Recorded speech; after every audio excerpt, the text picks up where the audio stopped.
Hello and welcome to Gardening with Ben's award-winning podcast, as voted by Grow Your Own magazine and by my followers and listeners.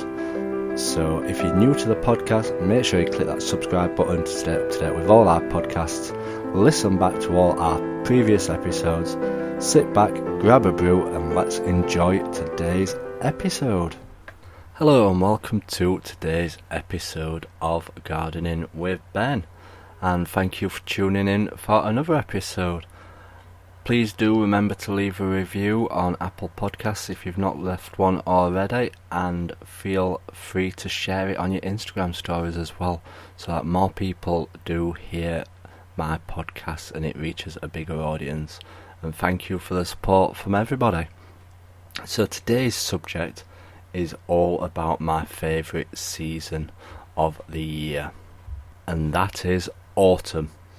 Autumn is my favourite part of the year, as I just love the smell, I love the feel of it, I love the look of it, and it's a great month of, a great season to prepare things ready for next year. If you're looking at the trees, they all start to turn them golden colours, reds, oranges, yellows, and the smell of autumn as well. I don't know if anybody else can smell autumn, but I usually do. And it just has a whole different feeling about it, and it looks so beautiful as well. Now, what you all need to be doing right now is, as the leaves are dropping off the trees, as they start to drop off, they're not fully dropping off yet, but as they do, you need to be collecting them, saving them, and saving them. Why, you ask? Because they will compost down. They are like, people call them like liquid gold. That is a term I've heard people say, they are liquid gold. And you can get hundreds and thousands of leaves to shove in your compost bins to mulch down and rot and help them compost bins ready for next year for your composting, for your plants to add the nutrients back into the ground. So if you've not got a compost bin yet, get one and start saving them leaves as they fall down. You see people going into parks just collecting them. You'd think they'd be raking them up to make the parks look good. Nope, they're not. They're collecting them for the compost bins, trust me. People who have allotments do get addicted to collecting the leaves because it's free compost for them, and compost is so expensive to purchase. So the more leaves you collect, you could fill loads of compost bins up on your allotment, and you could be swimming in compost next year, hopefully. So yeah, get saving them leaves. If you do follow me on social media, I have been quiet the last few days. I've not been very well myself. I've had dizziness, sickness, and yeah, just not been very well at all. I'm starting to get better now, so hopefully I'll be back to normal soon, ready for the weekend. But now is a good time to start looking at your allotments in your gardens. Start thinking about what you would like to do next year. You might think, well, my garden's still full of flowers, it's still full of bloom, there's lots still happening in the garden, which is true. There is a lot still happening in the garden, but you need to start thinking about what you need to prepare for next year. If you're any good at drawing, draw your allotment, or use a spreadsheet to draw it. Plan it out. Think about what you would like in your plot.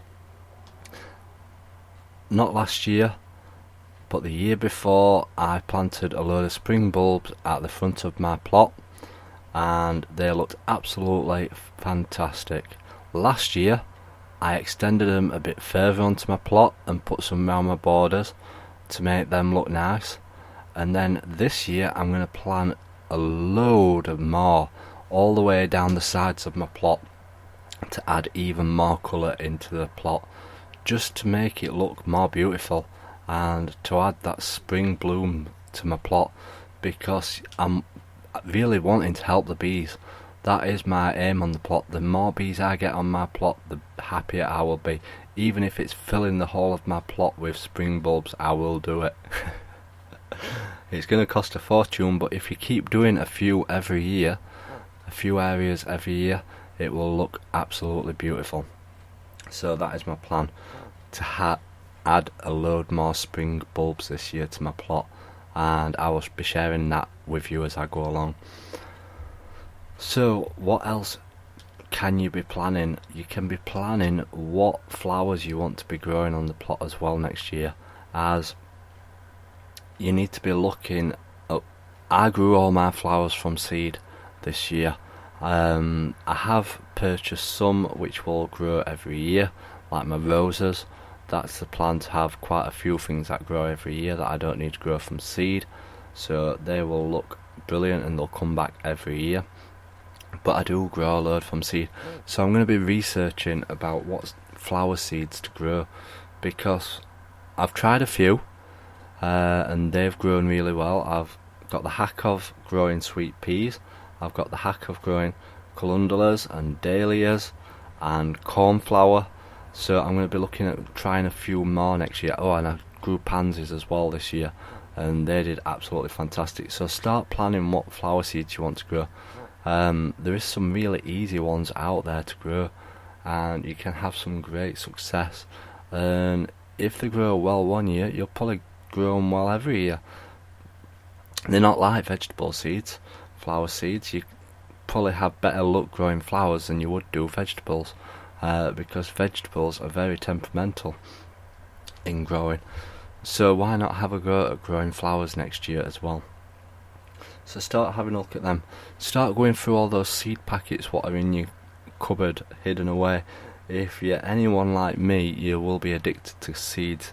I've got so many packets of seeds in my drawers, it's unbelievable. I'm going to start going through them all probably this weekend and working out what I'm going to be growing next year. As like I said, this year's not been a brilliant success. It's not been brilliant down on my plot. I've not had the time, I've not had the mental state myself to do it, but next year my plot is going to look absolutely fantastic. Oh, and yeah, sunflowers, grow sunflowers. They are the best thing to grow on the plot. My plot this year for sunflowers looks absolutely beautiful, and my neighbour's grown sunflowers and a few other people have grown sunflowers on the plots this year. So sunflowers are definitely a great thing to grow, and if you've got kids, they will love it as well, just to see how tall them sunflowers grow on your plot. So now is the time to start preparing. Start looking at your garden, start thinking about them spring bulbs, what you need to be planting. Now is the time to be planting those spring bulbs, but not your tulips. Don't plant your tulips till November. So start looking at them spring bulbs. Spring bulbs, you can put them on top of the soil first, plan how you want them to look, and then plant them underground nice and deep, and they will come back every year. So yeah, spring bulbs are a great addition to the garden. You might think they're expensive, some are quite cheap, but like I said, they'll come back every single year, so you'll have great success and they'll look fantastic in your gardens. So basically, autumn is the best month. So I hope you've enjoyed this episode today. It's been a while since we've posted one on, but hopefully, like I said, we'll keep doing these episodes on a regular basis for you to enjoy while you're out and about in the garden, driving, whatever. But please do make sure you leave a review of these podcasts on Apple if you're listening on Apple, and feel free to share on your Instagram stories so that more people do listen to the episodes. Until next time, remember, keep gardening and keep smiling. So thank you for listening to today's episode of Gardening with Ben. We hope that you've enjoyed this episode. Remember to do click that subscribe button to stay up to date with all our podcasts. Feel free to share them on your Instagram stories so that it spreads the word about my podcast and we get lots more listeners. Feel free to check out my social media sites, Facebook and Instagram as well, Gardening with Ben, and also my YouTube channel, to stay up to date with all my handy videos, how-to videos, and sharing my tips and advice. And feel free to check the link as well in the description for my Gardening with Ben t-shirts. Lots of funny gardening design t-shirts in there for you to purchase at great prices too. So thanks again, and as always, remember, keep smiling and keep gardening.